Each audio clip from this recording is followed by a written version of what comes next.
दिवाली आने वाली थी। लोग उसकी तैयारियों में जुटे हुए थे। कोई पटाखे खरीद रहा था तो कोई दिए। लेकिन उजाले के इस त्योहार के आने के पहले श्याम जी के जीवन में घनघोर अंधेरा छा गया था। अस्पताल के आईसीयू वार्ड के बाहर अपनी पत्नी रेखा के साथ श्याम जी असहाय से खड़े थे। उनकी इकलौती छोटी सी बिटिया राधा अस्पताल के बिस्तर पर लेटी है। वो हर दिन अस्पताल आते और अपनी बिटिया को तिल तिल मरता देखते और कुछ नहीं कर पाते। आज भी जब वो अस्पताल में अपनी पत्नी के साथ आईसीयू के शीशे के बाहर खड़े होकर अपनी बिटिया को देख रहे थे तो उनकी आंखों में आंसुओं का सैलाब था। उनकी बेटी भी उनकी तरफ टुकुर टुकुर देखे जा रही थी। उसकी आंखों में आंसू थे। इतना असहाय, इतना असहाय मैंने कभी महसूस नहीं किया रेखा। मेरी नन्ही सी जान मौत से लड़ रही है, लेकिन मैं कुछ नहीं कर सकता उसके लिए। कुछ मत कहिए जी, कुछ मत कहिए। भगवान ऐसी तकलीफ किसी को न दे। श्याम जी जमालपुर गांव के पोस्ट ऑफिस में डाकिया हैं। हर दिन अपने झोले में खुशियां और गम लेकर निकल पड़ते हैं अपनी साइकिल से। पूरे गांव में उनकी बहुत ही इज्जत है। जयप्रकाश जी, ओ जयप्रकाश जी। अरे श्याम जी, आप आज क्या लाए हैं अपने झोले में हमारे लिए? श्याम जी अपने हाथ में पकड़े लिफाफे को देखते हुए कहते हैं कि अब रेलवे की ओर से कोई चिट्ठी आई है जयप्रकाश जी। वो ये बातें कर ही रहे थे कि जयप्रकाश जी का बेटा नंदलाल वहाँ आ गया। उसने उन दोनों की बातचीत सुन ली थी। उसने श्याम जी के हाथों से लिफाफा लिया और उसे पढ़ने लगा। पढ़ते पढ़ते उसके चेहरे पर चमक आ गई। बाबूजी, दिल्ली मेट्रो में मेरी नौकरी फाइनल हो गई है। इसी महीने ज्वाइन करना है मुझे। ये सुनकर जयप्रकाश और श्याम जी बहुत खुश होते हैं। जयप्रकाश जी श्याम जी को रुकने के लिए कहते हैं ताकि वो उन्हें मिठाई खिला सके। अरे नहीं जयप्रकाश जी, आज नहीं, फिर किसी और दिन। अभी बहुत काम है, बहुत जगह चिट्ठियाँ डालनी है। ये कहकर श्याम जी अपनी साइकिल पर सवार होकर किसी दूसरे पते की ओर निकल गए। श्याम जी अपना काम बहुत ही ईमानदारी से करते और हमेशा उनके चेहरे पर एक मुस्कान होती। लेकिन पिछले कई दिनों से श्याम जी बहुत परेशान हैं। वो अपनी परेशानी लोगों में जाहिर नहीं होने देते, लेकिन हर बार उन्हें डॉक्टर की वो बात याद आती है जो कुछ दिनों पहले डॉक्टर ने उनसे कही थी और वही सोचकर उनका दिल बैठ जाता है। कोई तो उपाय होगा डॉक्टर साहब। देखिए श्याम जी, मैंने कहा ना, ये एक ऐसी बीमारी है जो लाखों में से किसी एक को होती है। उन लाखों लोगों में से भगवान को मेरी बेटी ही मिली। मेरी मासूम बिटिया ने क्या बिगाड़ा है किसी का। आप धीरज रखिए और सच्चाई का सामना करिए। वैसे मैंने कहा ना, ये बीमारी लाइलाज नहीं है। बड़े अस्पताल में ऑपरेशन के बाद ये बीमारी पूरी तरह ठीक हो जाएगी। उसमें पैसे कितने खर्च होंगे? 50 लाख रुपए। श्याम जी ने जैसे ही ये सुना उनके ऊपर बिजली सी गिर गई। राधा उनकी इकलौती बेटी थी। बड़े ही लाड प्यार से वो और उनकी पत्नी मिलकर उसे पाल रहे थे। राधा पढ़ने लिखने में होशियार तो थी ही, वो समझदार भी बहुत थी। हालांकि श्याम जी और उनकी पत्नी रेखा ने राधा को उसकी बीमारी के बारे में कुछ नहीं बताया था, लेकिन उसे अंदाजा लग गया था कि उसे कोई गंभीर बीमारी हो गई है, क्योंकि न तो वो अब स्कूल जाती थी और न ही खेलने। सारा दिन वो अस्पताल के बिस्तर पर ही लेटी रहती थी। एक दिन उसने श्याम जी से कहा कि पिताजी, मैं कब खेलने जाऊंगी, कब स्कूल जाऊंगी, कब बाहर घूमने जाऊंगी? पूरा दिन अस्पताल के बिस्तर पर सोए रहना मुझे पसंद नहीं है।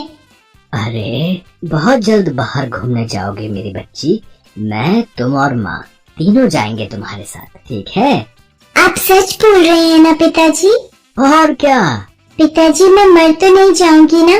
क्योंकि मैंने माँ को डॉक्टर साहब से बातचीत के बाद छिप छिप कर रोते देखा है। अरे ऐसी बातें भूल कर भी मुँह से नहीं निकालते बेटा। तुम्हारी तबीयत थोड़ी खराब है, थोड़े दिनों में तुम बिल्कुल ठीक हो जाओगी। श्याम जी ने राधा को कह तो दिया, लेकिन उन्हें पता था कि वो कैसे दर्दनाक हकीकत से गुजर रहे थे। 50 लाख रुपए इतनी बड़ी रकम थी जिसका इंतजाम करना श्याम जी जैसे व्यक्ति के लिए लगभग असंभव था। वे इसी चिंता में गले जा रहे थे। एक दिन की बात है, श्याम जी और उनकी पत्नी रेखा बातें कर रहे थे। हम दोनों अगर खुद को भी बेच दें तो भी 50 लाख रुपए नहीं ला पाएंगे, लेकिन बिना पैसों के कैसे हमारी बेटियां ठीक होगी? भगवान ने कुछ न कुछ तो सोचा ही होगा ना जी। क्या खाक सोचा है? कभी कभी तो लगता है कि भगवान है ही नहीं। अगर है तो हम जैसे लोगों के साथ ऐसा क्यों होता है? ये हमारी परीक्षा का समय है। भगवान तो है ही, बस वो हमारे धैर्य की आजमाइश करते हैं।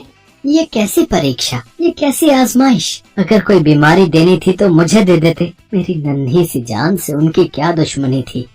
रेखा जानती थी कि उसके पति अभी बहुत परेशान है, इसीलिए वो चुप रही। लेकिन इस बीच श्याम जी की चिंता का असर उनके काम पर दिखना शुरू हो गया। अरे आपको हो क्या गया है श्याम जी? पिछले हफ्ते भी आपने रंजन भैया की चिट्ठी मेरे पति पर डाल दी और आज किशोर जी के मनी ऑर्डर उनके पते पर देने की जगह मुझे दे रहे हैं। श्याम जी ने उस औरत की बात सुनी तो उन्हें बहुत दुख हुआ। इतने सालों से वो चिट्ठी बांट रहे थे, लेकिन आज तक उनसे कोई गलती नहीं हुई थी। उन्होंने उस औरत से माफी मांगी और उसे सही पते पर पहुंचाया। जब वो उसे पहुंचाकर वहां से अपनी साइकिल पर आ रहे थे तो उन्हें रास्ते में एक लॉटरी के टिकट बेचने वाले की दुकान दिखी। दुकानदार ने एक बहुत बड़ा सा बैनर अपनी दुकान के बाहर लगा रखा था और जोर जोर से चिल्ला भी रहा था, लॉटरी का टिकट ले लो, लॉटरी का टिकट ले लो। इस दिवाली लक्ष्मी माता खुद आपके द्वार पर आने को है तैयार, तो देर क्यों कर रहे हो मेरे यार। लॉटरी का टिकट खरीदो और पहले इनाम में 1 करोड़ पाओ, और पहला इनाम ना भी निकला तो दूसरा इनाम 50 लाख का है। तो समय मत गवाओ, सिर्फ 300 रुपए खर्च। इस महीने की 27 तारीख को माला माल हो जाओ। जी हाँ, 27 को ही निकलेगा इस लॉटरी का बम्पर इनाम। श्याम जी उस दुकानदार की बातों को बहुत देर तक गौर से सुनते रहे। फिर वो उसके पास गए। ये लॉटरी सच में किसी की लगती है क्या? हाँ लगती है ना, क्यों नहीं लगती है। किसकी लगती है? किस्मत वालों की। किस्मत वाला? वो तो मैं नहीं हूँ। अगर होता तो क्या मेरी बेटी के साथ ये सब होता? क्या हो गया चाचा, किन ख्यालों में खो गए? ख्यालों वाला पछताता है, टिकट लेने वाला माला माल हो जाता है। श्याम जी ने दुकानदार की बात का कोई जवाब नहीं दिया, लेकिन उन्होंने टिकट खरीद लिया और अपनी साइकिल पर अस्पताल पहुंच गए। आज आपने बहुत देर कर दी आने में, कहाँ रह गए थे? श्याम जी ने अपनी पत्नी को लॉटरी के टिकट के बारे में बताया। क्या कहती हो तुम? मेरी लॉटरी लगेगी ना, मेरी बच्ची के इलाज के पैसे मिल जाएंगे ना? मैं भी तो यही चाहती हूँ, लेकिन किसी का भाग्य खुलना या खराब होना ईश्वर के हाथों में होता है। मैं तुमसे कोई बहस नहीं करना चाहता, और मेरे सामने ईश्वर का नाम मत लो। उसने बहुत दुख दिए हैं मुझे। ईश्वर दुख नहीं देता जी, ये तो हमारे कर्म होते हैं जिसका फल हमें मिलता है।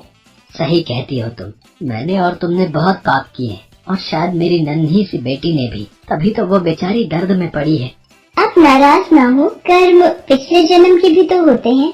श्याम जी ने अपनी पत्नी की बात का कोई जवाब नहीं दिया। कुछ दिन और बीते। आज 27 तारीख थी। सुबह से श्याम जी का मन बहुत घबरा रहा था।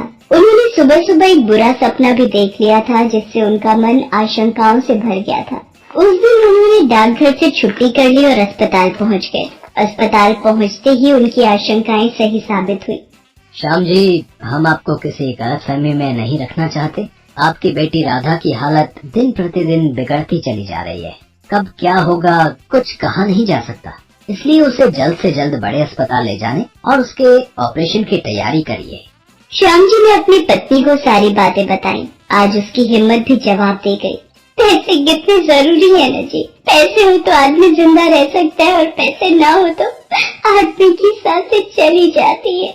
हम धीरे धीरे ये जंग हार रहे हैं रेखा, हार रहे हैं।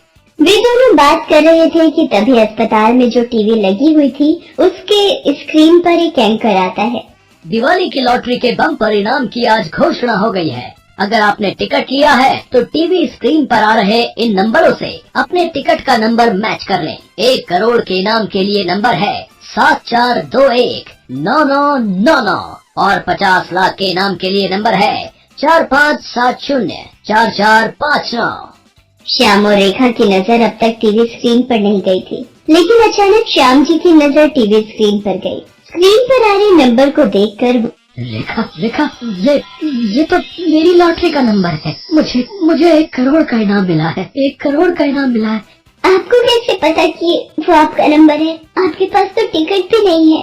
मुझे टिकट का नंबर याद है रेखा, याद है। ये देखो, ये रहा टिकट और ये रहा मेरा नंबर 74219999। श्याम जी की लॉटरी निकल गई थी। उनके जीवन की सबसे बड़ी टेंशन दूर हो गई थी। लॉटरी के पैसे से उन्होंने अपनी बेटी राधा का इलाज करवाया। वो बिल्कुल ठीक हो गई। उन्होंने बाकी बचे 50 लाख रुपए अस्पताल में ही दान कर दिए ताकि कल को किसी और राधा की जान